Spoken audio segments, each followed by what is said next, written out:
Hey everyone, I am doctor Pawan and in this video मैं आपसे बात करूंगा फेरिंजियल आर्च की आर्टरी के ऊपर कि कौन से आर्च को कौन सी आर्टरी सप्लाई करती है। तो देखिए, सबसे पहली बात तो ये कि जो भी मैं बताऊंगा उन सबको आपको नोट डाउन करने की जरूरत नहीं है। आपको बस एकदम कॉन्सेंट्रेट होकर मेरी बात को सुनना है। और देखिए, ये वाला टॉपिक भी क्या है, प्रीवियस ईयर टॉपिक, मतलब कि इससे आईएनएस सेट नीट पीजी के अंदर या बोल दीजिए एफएमजी के अंदर क्वेश्चन आया हुआ है। और देखिए, मैंने क्या बोला कि आपको बस सुनना है, लिखना नहीं है। तो ओवरऑल फिर आप बोलेंगे सर हम इसे कहाँ से देखेंगे, तो देखिए टीसीएमएल फ्लक्स है।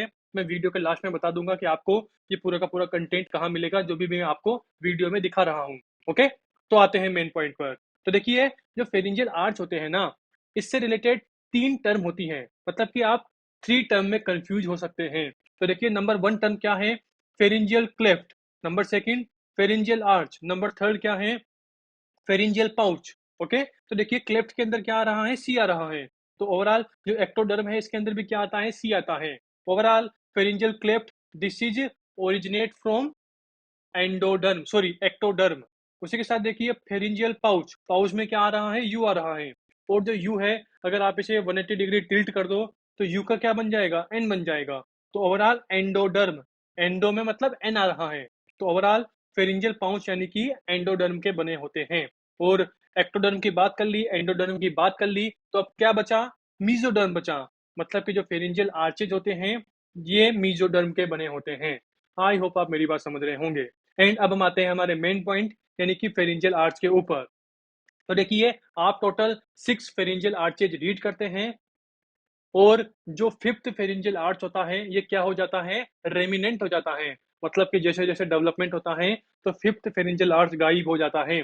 तो ओवरऑल हमें टोटल 5 फेरिंजियल आर्च ही रीड करने हैं, और वो 5 कौन से होंगे, first, second, third, fourth and six. Okay, अब हम आते हैं इनकी आर्टरीज के ऊपर कि कौन से आर्च को कौन सी आर्टरी सप्लाई करती है। तो देखिए, सुपरफिशियल आप ध्यान रखना कि फर्स्ट और सेकंड आर्च इन्हें कौन सी आर्टरी की ब्रांचेस सप्लाई करेगी। तो आंसर है ईसीए, मतलब कि एक्सटर्नल कैरोटिड आर्टरी। इसकी जो ब्रांचेज होती है वह सप्लाई करती है किसे, फर्स्ट एंड सेकंड आर्च को। एंड अब आप बोलेंगे कि sir common carotid artery, internal carotid artery और एक्सटर्नल कैरोटिड आर्टरी, सर ये तीनों आर्टरी आपस में रिलेटेड होती है। तो देखिए, यस, रिलेटेड होती है और फेरिंजियल आर्च को भी सप्लाई करती है। तो देखिए, आपको पता होगा कि इस तरह से होती है। ये क्या है, नीचे की तरफ, दिस इज सीसीए यानी कि कॉमन कैरोटिड आर्टरी। और देखिए आगे जाके ऐसे टू पार्ट में डिवाइड होती है। ओके, एक कौन सी होगी, ईसीए मतलब एक्सटर्नल कैरोटिड आर्टरी। दूसरी क्या होती है, आईसीए मतलब इंटरनल कैरोटिड आर्टरी।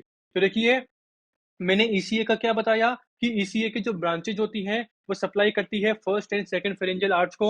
और ये दोनों की दोनों कौन सी, इंटरनल कैरोटिड आर्टरी और कॉमन कैरोटिड आर्टरी, ये these are the arteries of third pharyngeal arch. अरे आप इसे ऐसे भी याद कर सकते हैं। देखिए, ए बी सी, सी कहाँ पे आता है, 3 नंबर पर, तो सी इज इक्वल टू 3। तो देखिए यहाँ पर सी सी सी, मतलब कि इंटरनल कैरोटिड सी आ रहा है, कॉमन कैरोटिड सी सी आ रहा है। ओके, तो ओवरऑल सी मतलब थर्ड आर्च की आर्टरी।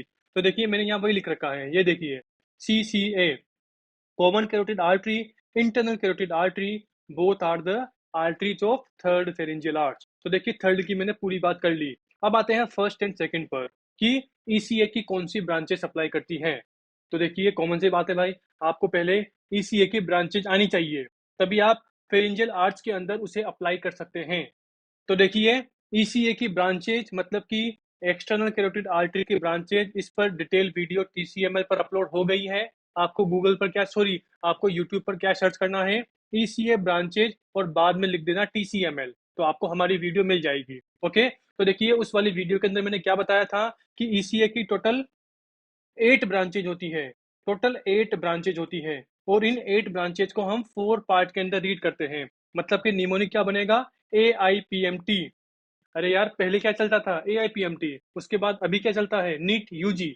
अभी नीट यूजी है, पहले क्या था, ए आई पी एम टी। तो देखिए, ए आई पी एम टी में आई का मतलब कुछ नहीं है। ओके, ए का मतलब क्या है, एंटीरियर ब्रांचेज, पी का मतलब पोस्टीरियर, एम का मतलब मीडियल, टी का मतलब टर्मिनल। तो जब आप ईसीए की ब्रांचेज की वीडियो देखेंगे, तो मैंने वहां बता रखा है कि एंटीरियर साइड 3 होती है, पोस्टीरियर साइड 2 होती है, मीडियल साइड 1 होती है, टर्मिनल में 2 होती है। तो कितनी हो गई, 2, 1, 3, 4, 5, 6, 7, 8। तो देखिए, टोटल 8 ब्रांचेज को हम इस तरह से एंटीरियर, पोस्टीरियर, मीडियल, टर्मिनल में डिवाइड करते हैं। ओके।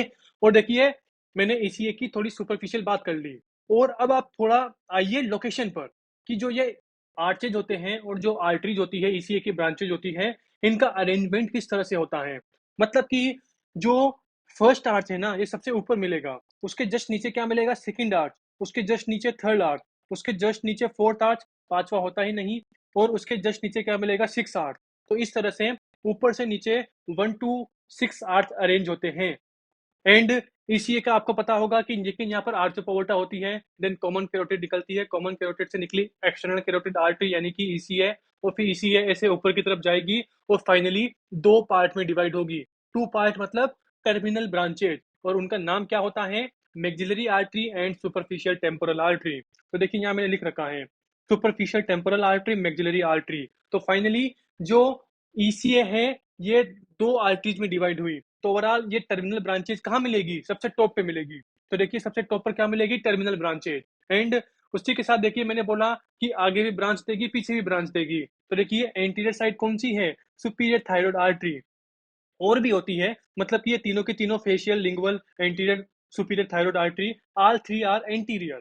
ये दोनों के दोनों पोस्टीरियर ऑरिकुलर असेंडिंग फेरेंजियल, ये दोनों क्या है, सॉरी असेंडिंग फेरेंजियल गलती बोल दिया, ये दोनों के दोनों ओसिपिटल आर्टरी और पोस्टीरियर ऑरिकुलर आर्टरी, ये दोनों के दोनों क्या है, दीज आर पोस्टीरियर ब्रांचेज। तो ओवरऑल आगे भी देगी, पीछे भी देगी। तो overall anterior and posterior branches कहाँ होती है, टर्मिनल के नीचे होती है, सॉरी। तो ओवरऑल फर्स्ट आर्च को जो आर्टरी सप्लाई करती है वो क्या होगी, टर्मिनल ब्रांच ऑफ ईसीए होगी। तो देखिए मैंने वही लिख रखा है, ये देखिए फर्स्ट आर्च को कौन सी आर्टरी सप्लाई करती है, मैक्सिलरी आर्टरी, जो कि क्या होती है, टर्मिनल ब्रांच ऑफ ईसीए। देखिए रटने का नहीं है, थोड़ा दिमाग लगाना, आपके सामने एकदम आंसर आएगा कि हाँ यार फर्स्ट की ये है। सेकंड वाले की कौन सी होती है, तो मैंने क्या बोला, आगे भी देगी पीछे भी देगी। तो ओवरऑल एंटीरियर और पोस्टीरियर ब्रांचेज कहाँ होगी, टर्मिनल के नीचे होगी, टर्मिनल के नीचे होगी, यानी कि superior thyroid artery, superior thyroid artery और पोस्टीरियर ऑरिकुलर आर्टरी, ये देखिए सॉरी। तो देखिए सुपीरियर थायराइड आर्टरी और this is posterior auricular artery. Superior thyroid कौन सी है, आगे वाली, पोस्टीरियर ऑरिकुलर कौन सी है, पोस्टीरियर वाली, मतलब पीछे वाली, पीछे की साइड देती है। एंड देखिए यहाँ पर क्या है, ऑरिकुलर यानी कि कान की बात हो रही है, और ईयर के अंदर कौन सी ओसिकल्स होती है, मेलियस इनकस स्टेपीज। तो ओवरऑल पोस्टीरियर ऑरिकुलर आर्टरी, इसकी भी एक ब्रांच होती है जिसका नाम क्या है, स्टेपेडियल आर्टरी। अबे यार बोन के नाम पे है, तो stapedial artery, this is the artery of second pharyngeal arch. उसी के साथ देखिए जो सुपीरियर थायराइड आर्टरी है, कॉमन सी बात है भाई, यहाँ पर थायराइड ग्लैंड होगी तो ऐसे ऊपर से आती है सुपीरियर थायराइड। तो देखिए जो सुपीरियर थायराइड आर्टरी है ना, ऐसे ऊपर से नीचे आती है ना, तो ओवरऑल जो सुपीरियर थायराइड आर्टरी है ये किसके रिलेशन में आती है, हायोड बोन के। अरे भाई यहीं पर तो हायोड बोन होती है। तो ओवरऑल इसके रिलेशन में यहाँ पर सुपीरियर थायराइड आर्टरी एक ब्रांच देती है जिसका नाम क्या है, हायोड आर्टरी। तो ओवरऑल जो हायोड आर्टरी होती है, this is the branch of superior thyroid artery. वो किसकी आर्टरी होती है, this is the artery of second pharyngeal arch. तो देखिए मैंने यहाँ वही लिख रखा है, ये देखिए hyoid artery, superior thyroid artery की branch, and stapedial artery, posterior auricular artery की ब्रांच। आई होप आप मेरी बात समझ गए होंगे। देखिए रटना मत, थोड़ा दिमाग लगाना। आपको इस वीडियो से मतलब कि आप इस वीडियो से टोटल 2 टॉपिक्स को क्लियर कर रहे हैं, ईसीए की ब्रांचेज एंड फेरेंजियल आर्च की आर्टरी। और देखिए मैंने बोला कि दिस इज पीवाईटी, यहाँ पे देखिए आईने सेट के अंदर क्वेश्चन आया हुआ है, नीट पीजी के अंदर क्वेश्चन आया हुआ है, और अभी रिसेंटली आया हुआ है 2025 के अंदर, जो 10 दिन पहले हुआ था। ओके, तो ओवरऑल समझ गए होंगे कि ये कितना इंपॉर्टेंट है। तो ओवरऑल देखिए मैंने फर्स्ट आर्च की बात कर ली, सेकंड की बात कर ली, थर्ड की बात कर ली। तो ओवरऑल मैंने काफी कुछ लिख दिया है, तो मैं इसे पूरा इरेज करता हूँ। हाँ तो देखिए मैंने फर्स्ट आर्च की बात कर ली, सेकंड की बात कर ली, थर्ड की बात कर ली, अब आते हैं फोर्थ आर्च पर। तो देखिए अब आप दिमाग लगाइए कि मैंने मैंने क्या बताया था कि फर्स्ट और सेकंड मतलब ईसीए, ओके। थर्ड का मतलब क्या है, सीसीए, कॉमन कैरोटिड और इंटरनल कैरोटिड। ओके, तो ओवरऑल कॉमन कैरोटिड की बात हो गई, सीसीए की बात हो गई, इंटरनल कैरोटिड की बात हो गई, ईसीए की बात हो गई, मतलब कि यहाँ तक पूरी बात हो गई। देखिए ना, कॉमन कैरोटिड की बात हो गई, इंटरनल कैरोटिड की बात हो गई, एक्सटर्नल कैरोटिड की बात हो गई। तो अब क्या बचा, इनके नीचे वाला, इनके नीचे में क्या आता है, this is arch of aorta. Okay, and अब आप दिमाग लगाइए कि आर्च ऑफ अवोल्टा कैसे बनता है। मतलब कि सबसे पहले ऐसे असेंडिंग अवोल्टा होगा, उसके बाद थोड़ा लेफ्ट वाली साइड ऐसे आर्च बनता है, उसे क्या बोलते हैं, आर्च ऑफ अओर्टा। देन नीचे की तरफ क्या बनता है, डिसेंडिंग अओर्टा। ओवरऑल आर्च ऑफ अओर्टा का मैक्सिमम पार्ट कहाँ जाता है, ऐसे लेफ्ट साइड जाता है। देखिए ना, असेंडिंग अओर्टा ऐसे आर्च बनेगा, तो थोड़ा मैक्सिमम पार्ट कहाँ जाता है, लेफ्ट साइड। तो overall arch of aorta, this is the this is the artery of तीन वाले के नीचे, यानी कि फोर्थ फेरिंजियल आर्च। क्यों? क्योंकि तीन के लिए मैंने क्या बताया था, 3 इज इक्वल टू सी। सी मतलब कॉमन कैरोटिड, इंटरनल कैरोटिड। तो इनके जस्ट नीचे क्या होगी, इनके जस्ट नीचे आर्च ऑफ अओर्टा होता है। तभी मैंने बोला था सीक्वेंस से ध्यान रखना कि सबसे ऊपर क्या होगा, first arch, then second, then उसके नीचे थर्ड, देन उसके नीचे फोर्थ, पांचवा होता ही नहीं, देन उसके नीचे सिक्स। तो ओवरऑल सबसे सबसे ऊपर क्या था, ईसीए में, ईसीए की टर्मिनल ब्रांच यानी कि मैक्सिलरी आर्टरी। उसके बाद जस्ट नीचे क्या था, क्या था बताओ, ईसीए की एंटीरियर वाली ब्रांच, ईसीए की पोस्टीरियर वाली ब्रांच। उसके बाद जस्ट नीचे क्या था, तीन वाला। तो तीन वाला बता दिया भाई, सीसीए मतलब common carotid and internal carotid. And इनके जस्ट नीचे क्या होता है, आर्च ऑफ अओर्टा यानी कि एओए। तो आर्च ऑफ अओर्टा मतलब मैं फोर्थ आर्च की बात कर रहा हूँ। ओके, तो ओवरऑल इस साइड क्या होगा, आर्च ऑफ अओर्टा। और इस साइड क्या होता है, राइट साइड क्या होता है, राइट सबक्लेवियन आर्टरी। तो ओवरऑल जो फोर्थ आर्च होता है, फोर्थ आर्च के लेफ्ट साइड वाली पार्ट में कौन सी आर्टरी सप्लाई करती है, आर्च ऑफ अओर्टा। एंड इधर वाले यानी कि राइट साइड वाले में, मतलब कि राइट साइड वाला किससे रिलेटेड होता है, राइट सबक्लेवियन आर्टरी से। तो यहाँ पे देखिए वही लिख रखा है, ये देखिए राइट साइड क्या होगी, right subclavian artery. Left side क्या होती है, आर्च ऑफ अओर्टा। देखिए दिमाग पे सेट कर लेना, आर्च ऑफ अओर्टा मतलब लेफ्ट साइड, आर्च ऑफ अओर्टा मतलब लेफ्ट साइड, आर्च ऑफ अओर्टा मतलब लेफ्ट साइड। क्योंकि इसको मैं आगे बताऊंगा अभी, जो सिक्स आर्च में इसका काम आएगा। तो देखिए इसको मैं अभी आगे यूज करूंगा सिक्स आर्च के अंदर, तो ध्यान रखना। ओके, एंड इसी के साथ जो राइट सबक्लेवियन आर्टरी होती है, इससे रिलेटेड एक क्लिनिकल होता है, इसका नाम क्या है, डिस्फेजिया लुजोरिया। और ये क्या है, this is question, previous year question, जो कि आईएनएस सेट के अंदर पूछा हुआ था, इसलिए मैंने यहाँ पर हाईलाइट कर रखा है। तो overall dysphagia lusoria, this is related to fourth arch, fourth arch की भी राइट सबक्लेवियन आर्टरी से, ध्यान रखना। ओके, तो मैंने फोर्थ आर्च की पूरी बात कर ली। फिफ्थ आर्च क्या होता है, दिस इज रेमिनेंट। अब हम आते हैं सिक्स आर्च के ऊपर। तो अब आप दिमाग लगाओ, फोर्थ आर्च में मैंने आर्च ऑफ अओर्टा की बात की, तो इसके नीचे अब क्या आते हैं, इसके नीचे दोनों साइड लंग्स आते हैं, मतलब को लंग्स को सप्लाई करने वाली आर्टरी, यानी कि pulmonary artery. Overall right side कौन सी होगी, right pulmonary artery. Left side कौन सी होगी, लेफ्ट पल्मोनरी आर्टरी। तो देखिए मैंने यहाँ वही लिख रखा है, ये देखिए right side right pulmonary artery, left side left pulmonary artery. और देखिए आपको पता होगा कि left pulmonary artery, this is related to ductus arteriosus. आपको पता होगा कि ductus ductus arteriosus, this is connection between, ये किसके बीच कनेक्शन होता है, this is connection between left pulmonary artery, this is connection between left pulmonary artery and arch of aorta. और मैंने क्या बताया था कि आर्च ऑफ अवोर्टा भी कहाँ होता है, लेफ्ट साइड होता है। तो देखिए आर्च ऑफ अवोर्टा मतलब इनडायरेक्टली क्या बोल रहा है, लेफ्ट लेफ्ट। तो ओवरऑल देखिए यहाँ पर भी लेफ्ट मिल गया, यहाँ पर भी लेफ्ट मिल गया, मतलब कि सही बोल रहा है। यानी कि मेरा बोलने का मतलब न्यू है कि पल्मोनरी आर्टरी आपको लेफ्ट बोलनी है, राइट वाली नहीं बोलनी, इधर वाली नहीं बोलनी। कौन सी बोलनी है, लेफ्ट वाली। ओके, ये बात हो गई। तो overall ductus arteriosus, this is related to six pharyngeal arch. और सिक्स फेरिंजियल आर्च की भी कौन सी आर्टरी से, लेफ्ट पल्मोनरी आर्टरी से। और देखिए इसी से अभी 10 दिन पहले या 12 दिन पहले जो नीट पीजी का एग्जाम हुआ था 2025 का, उससे क्वेश्चन आया था। वो क्वेश्चन क्या आया था, इमेज बेस्ड क्वेश्चन। मतलब कि जो इमेज आप देख रहे हैं ना, एज इट इज यही इमेज मेन एग्जाम के अंदर आई थी, नीट पीजी 2025 के अंदर। और पूछा था कि जो ये डिफेक्ट है, आपको ये डिफेक्ट दिखाई दे रहा होगा, तो ये डिफेक्ट कौन से आर्च की आर्टरी से रिलेटेड होता है। ओके, आर्च का नाम पूछा था। तो देखिए ऑप्शन में क्या था, ऑप्शन में था left six arch.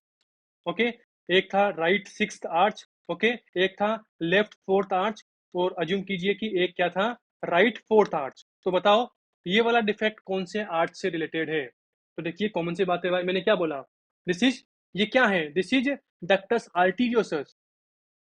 Patent, patent मतलब ओपन है, अभी क्लोज नहीं हुआ। देखिए ब्लड फ्लो हो रहा है मतलब ओपन है। ओके, अगर क्लोज हो जाएगा तो क्या बोलेंगे, लिगामेंटम आर्टीरियोसम। ओके, डक्टस आर्टीरियोसम मतलब क्लोज नहीं है, अभी डक्ट है, अभी यहाँ पर पाइप लगा हुआ है। तो ओवरऑल जो ये वाला डिफेक्ट है, ये क्या है, ductus arteriosus. And this is related to left six arch.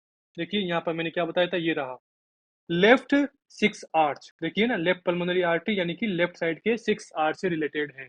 तो इसी के साथ देखिए हमने प्रीवियस ईयर क्वेश्चन भी सोल्व कर लिया। उसी के साथ देखिए यहाँ पर आप 2 पॉइंट और ध्यान रखना, किसके लिए? डिस्फेजिया लुजुरिया एंड डक्टस आर्टेरियोसस के लिए, और दोनों क्या है? अपोजिट है। तो मैं थोड़ा इरेज करता हूँ। अपोजिट क्या कि जो एग्जामिनर है, अगर वो चाहे थोड़ा और डिटेल में जाना कि बताओ डिस्फेजिया लुजोरिया सब क्लेवन आर्टरी के प्रोक्सिमल पार्ट से रिलेटेड है कि डिस्टल से, या बोल दीजिए डक्टस आर्टेरियोसस ये पल्मोनरी आर्टरी के प्रोक्सिमल से रिलेटेड है कि डिस्टल से, थोड़ा और डिटेल पूछ ले। तो देखिए मैंने क्या बोला? अपोजिट है, मतलब कि एक में प्रोक्सिमल होगा तो दूसरे में क्या होगा? डिस्टल होगा। तो देखिए जो डिस्फेजिया लुजोरिया होता है, ये क्या होता है? प्रोक्सिमल पार्ट वाला, मतलब कि राइट सब क्लेवन आर्टरी के प्रोक्सिमल पार्ट से रिलेटेड होता है। और डक्टस आर्टेरियस मैंने क्या बोला? अपोजिट होगा। तो यहाँ पर प्रोक्सिमल है तो यहाँ पर क्या बोल दो? डिस्टल बोल दो, मतलब कि distal part of left pulmonary artery से रिलेटेड होता है। ओके, तो ओवरऑल देखिए मैंने पूरे के पूरे फेरिंजियल आर्च की आर्टरीज के बारे में बात कर ली। एंड जैसा मैंने बोला कि मैंने जो भी बताया, चाहे ये वाली इमेज हो गई, चाहे ये वाला पूरा का पूरा टेबल हो गया, इन्हें आपको नोट डाउन करने की जरूरत नहीं है। ये सब आपको कहाँ मिलेगा? TCML फ्लक्स के अंदर। और TCML फ्लक्स आपको कहाँ मिलेगा? TCML मोबाइल ऐप के अंदर। तो मैं एक बार आपको दिखा देता हूँ। हाँ, तो देखिए इसके लिए आपको जाना पड़ेगा होम पेज पर। तो देखिए होम पेज पर हम आ गए, और देखिए यहाँ पर फ्लक्स नाम से एक ऑप्शन है, तो इस पर क्लिक करो। एंड हमें क्या पढ़ना है? फेरेंजियल आर्च की आर्टरी। तो यहाँ पर डायरेक्ट सर्च करो PHARYNG। तो देखिए यहाँ पर फर्स्ट वाला ऑप्शन क्या है? Pharyngeal arch artery. तो देखिए ये पूरा का पूरा हो गया। ओके, जो टेबल मैंने दिखाई थी यहाँ पर देखिए, ये पूरी की पूरी टेबल आपको कहाँ मिल जाएगी? TCML फ्लक्स के अंदर मिल जाएगी। एंड इसी के साथ देखिए अगर आपको एक्सटर्नल कैरोटिड आर्टरी का चार्ट देखना है, तो देखिए ये रहा EXTER, ये रही एक्सटर्नल कैरोटिड आर्टरी। इस पे क्लिक करो। तो देखिए निमोनिक क्या है? AIPMT। 3 एंटीरियर होगी, आई का मतलब कुछ नहीं, 2 पोस्टीरियर होगी, एक मीडियल साइड होगी, एक टर्मिनल होगी, सॉरी 2 टर्मिनल होगी। ओवरऑल देखिए आपको यहाँ पर जो ECA का चार्ट है वो दिखाई दे रहा होगा। तो ओवरऑल जो भी मैंने वीडियो में दिखाया है वो सब कुछ TCML फ्लक्स पर अवेलेबल है। Okay, and bye.